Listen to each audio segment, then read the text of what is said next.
ব্রয়লারের কোফতা কারি, আমি শিওর এই রেসিপিটা অনেকেই খান নাই।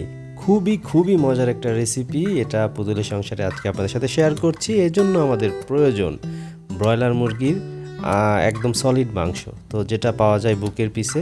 প্রায় 2.5 কেজি ওজনের একটা মুরগির একটা বুকের পিস নিয়ে নিলাম। তো এই কোফতা কারিটা খুব কমন না। ব্রয়লার মুরগি যারা এতদিন একইভাবে খেতে খেতে মানে খুব টায়ার্ড, যাদের অধৈর্য হয়ে গেছেন, তারা এই ভিন্ন স্বাদের রেসিপিটা ট্রাই করেন। আমি নিঃসন্দেহে বলতে পারি একটা ভিন্ন স্বাদ পাবেন এবং অনেক ভালো লাগবে। তো শুরুতেই আমরা সেই বুকের পিসটাকে ব্লেন্ড করে নিলাম এবং ব্লেন্ড করার পরে আমরা কিছু মশলা যেমন লবণ, তারপরে পেঁয়াজ বাটা,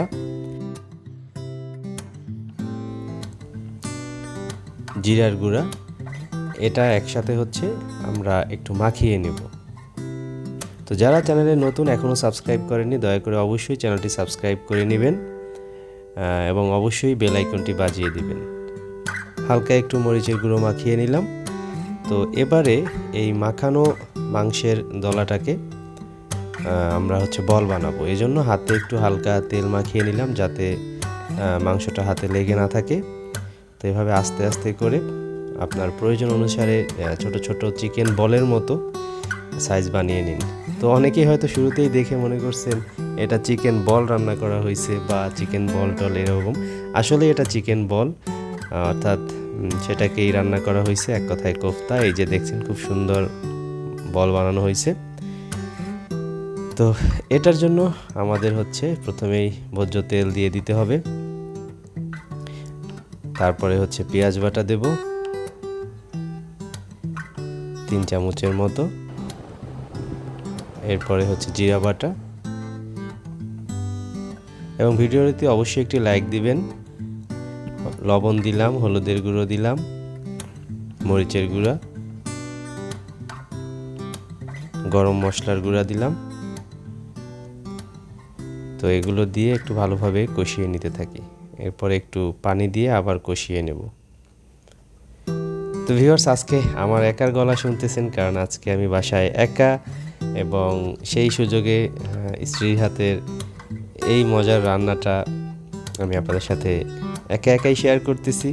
তো কষানো মশলার ভিতরে হচ্ছে সেই বলগুলো আস্তে করে আলতো করে দিয়ে দিবেন। বেশি নাড়াচাড়া করলে বা জোরে দিলে হয়তো শুরুতে দলা পাকিয়ে যেতে পারে বা ভেঙে যেতে পারে। তো একটু ঢেকে রাখার পরই দেখবেন এটা শক্ত হয়ে আসবে, বাইন্ডিংটা খুব ভালোভাবে শক্ত হবে।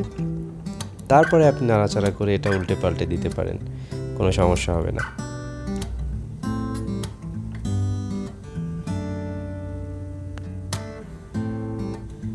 আমার স্ত্রী যদি এরকম রান্না না করতো তাহলে বুঝতেই পারতাম না যে ব্রয়লার মুরগি এভাবেও রান্না করা যায় এবং আসলে এভাবেও খেলে অনেক মজা লাগে। সত্যিকার অর্থে আপনারাও এভাবে বাসায় একটু চেষ্টা করে দেখেন। আমি কথা দিচ্ছি যে একইভাবে স্বাদ খেতে খেতে যখন মানুষ অরুচি ধরে, তখন আসলে এরকম রুচি চেঞ্জ করা উচিত। সো এটা রুচি চেঞ্জের একটা অনন্য উপায় হবে। তো একটু করে পানি দিয়ে আমরা ঢেকে জিনিসটাকে খুব ভালোভাবে সিদ্ধ করে নিচ্ছি। তো প্রায় সিদ্ধ হয়ে আসছে। 5-7 মিনিট করে ঢেকে তারপরে হচ্ছে নাড়াচাড়া করে নেবেন। আর যারা চ্যানেলটা এখনও সাবস্ক্রাইব করেননি, অবশ্যই চ্যানেলটা সাবস্ক্রাইব করে আমাদেরকে সাপোর্ট করবেন, যাতে আমরা আরও মজার ভিডিও দিতে পারি। প্রায় হয়ে আসছে, দেখেন আমরা পানিটা একেবারে ঝোলটা শুকিয়ে নিয়েছি, মাখা রাখবো। এই যে দেখছেন তেল উঠে এসেছে, একেবারেই শুকিয়ে ফেলেছি। তো আমাদের রান্না অলমোস্ট রেডি। এই যে আমরা পরিবেশন করলাম আমাদের মজাদার চিকেন কোফতা কারি।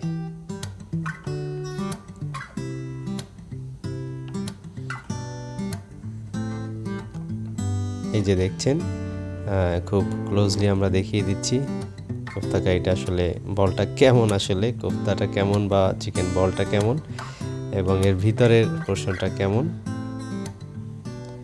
তো আশা করি এখন আপনারাও অনায়াসে বাসায় রান্না করতে পারবেন। আমাদের চ্যানেলে অসংখ্য রিভিউ ভিডিও আছে, সেগুলো দেখার আমন্ত্রণ রইল। ধন্যবাদ সবাইকে।